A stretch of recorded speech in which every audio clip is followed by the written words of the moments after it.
Health Today is brought to you by Caribbean Alliance Insurance, agent represented by BGI Insurance Limited. In this edition of Health Today, we get to the heart of the matter. We check in on a one-day seminar hosted by the Barbados Association of Retired Persons, Keys to a Healthy Heart.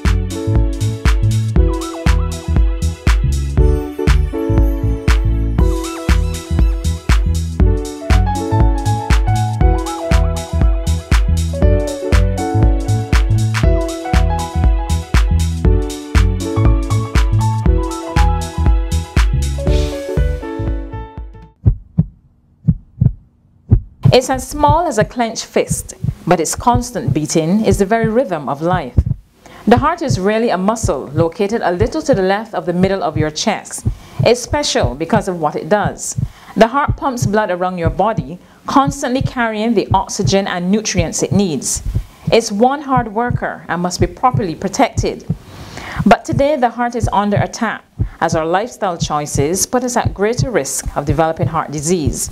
In Barbados, heart disease is a big killer. This is information from July 2009 to December 2010. We had 529 heart attacks on the island, and that works out to be about 352 heart attacks per year, which works out to be about 29 heart attacks per month, or about 7 per week. So what we usually say, every day there's at least one person on the island who gets a heart attack. And though I'm not talking about stroke, it's actually about 2 persons. So one day we get about 1 heart attack and 2 strokes in Barbados. Of those with a heart attack, 51% are males. So one of the things I want to hit home here is that when we think of heart attacks, we tend to think the men are the ones who are dropping now. But the men are only 51%, which means the 49 are the women. Tanya Martelli, the registrar of the Barbados National Registry, was among key speakers at the BARP seminar, which served up critical information for retirees to live longer and healthier.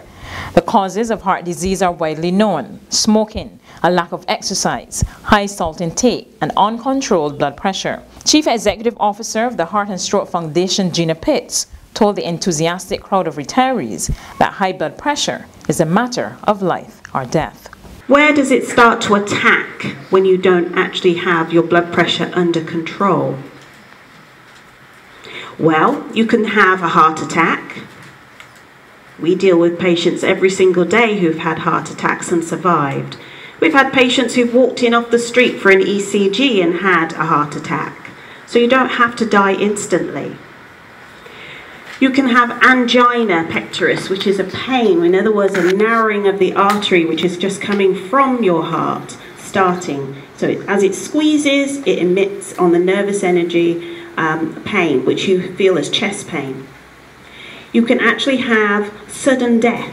So again, we see in the papers almost every day now an individual who just doesn't wake up, or an individual who they saw on Friday and by the Sunday they're gone. You can also have a condition called heart failure. In Barbados, about half of the elderly, people over the age of 65, have high blood pressure. That's 1 in 2 persons. Pitts advises the retirees to start paying attention to their numbers. The top figure is measuring the... Okay? Everybody got that?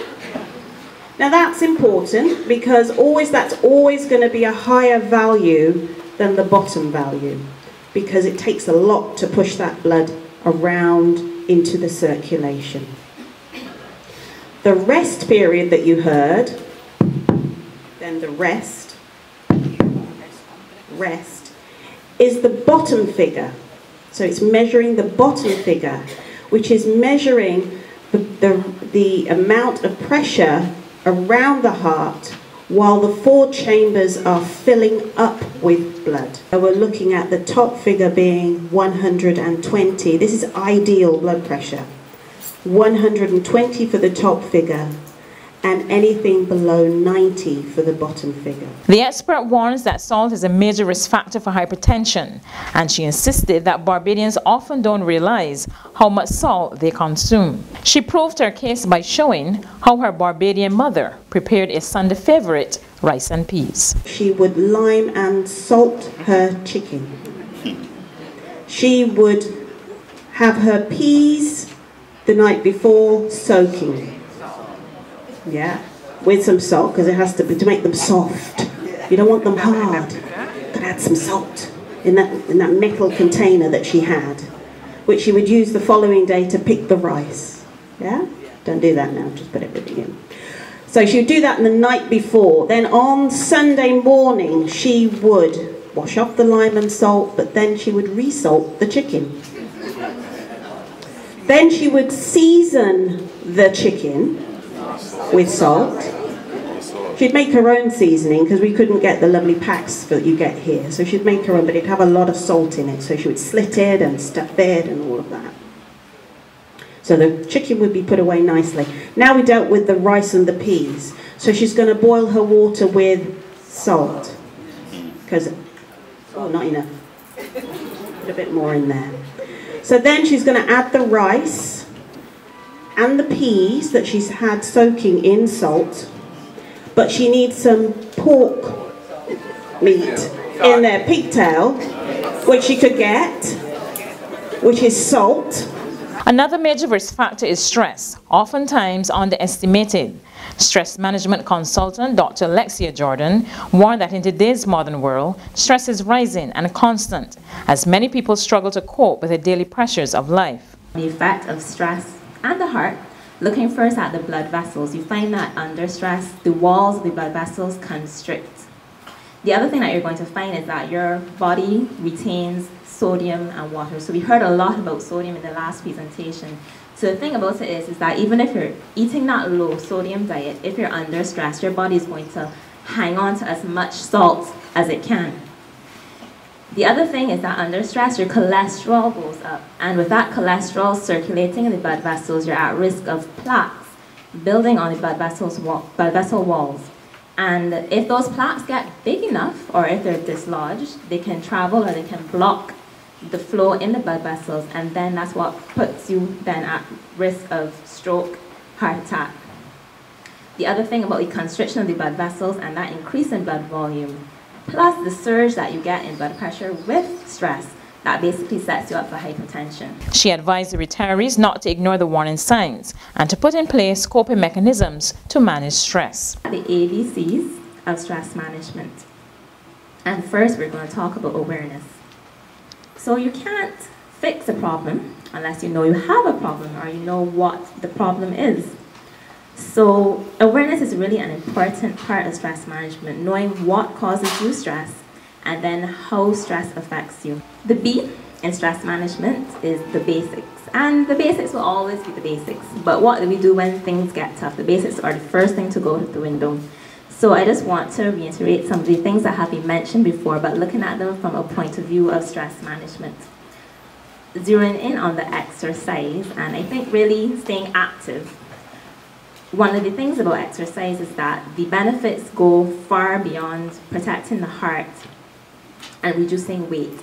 Exercise is fantastic in terms of preventing and treating anxiety and depression. The C is challenging stressful thoughts.